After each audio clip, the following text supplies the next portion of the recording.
ईमानदार लड़का और चूर। एक गांव में एक छोटा लड़का अमान उल्लाह रहता था। बहुत ईमानदार और नेक दिल था।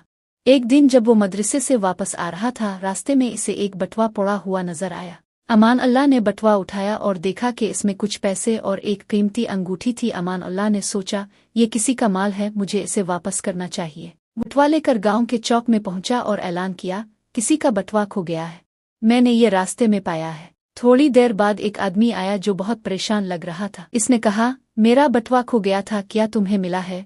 अमान अल्लाह ने बटुआ दिखाया और जब इस आदमी ने बताया कि इसमें क्या कुछ था तो अमान अल्लाह ने बटुआ इसे वापस कर दिया। आदमी बहुत खुश हुआ और उसने अमान अल्लाह को इनाम देना चाहा, लेकिन अमान अल्लाह ने इनकार कर दिया और कहा, मैंने ये अल्लाह के लिए किया है, इनाम नहीं चाहता।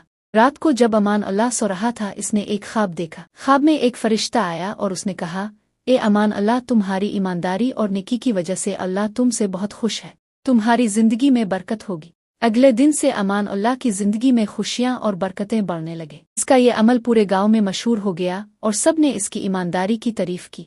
ये कहानी हमें सिखाती है कि ईमानदारी और नेकी हमेशा अच्छे नताइज लाती है। अल्लाह ईमानदारों को पसंद करता है और उनकी मदद करता है।